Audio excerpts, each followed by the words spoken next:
ayun na nga guys. So, ayun. Dahil inutusan tayo na pigain yung 3 kilo lang naman na kalamansi. So, kung nakikita nyo, is konti lang naman guys. O, diba? Ang bilis lang matapos. So, ayan. Bilis-bilisan natin.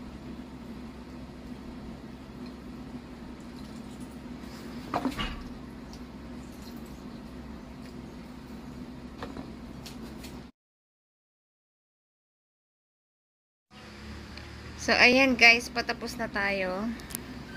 Ngayon, nilalagay na natin siya sa bottle na walang laman.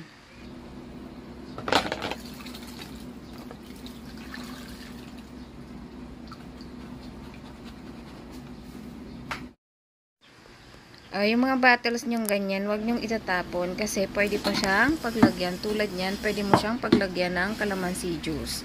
Then, ilalagay mo sa ref. Naka-sealed siya.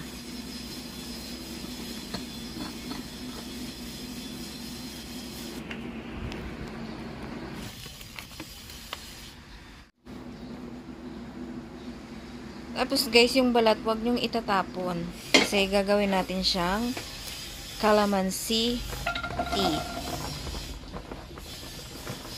Ayan, papakuluan ko lang 3 cups of water.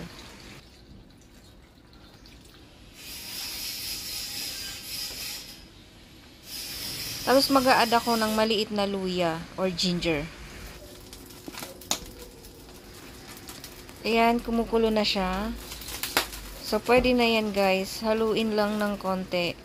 And then, i-drain mo yung balat ng mga kalamansi. Siyempre, tatanggalin mo siya. So, ayan guys, ang tawag sa kanya ay calamundin. Yung pinakuluan na natin. So, antibacterial siya, anti-inflammatory, anti-hyperglycemic, anti-diabetic, anti-tumor. Basta lahat ng anti guys. So, yan yung mga benefits niya guys. Oh, ayan, nag-add lang ako ng honey.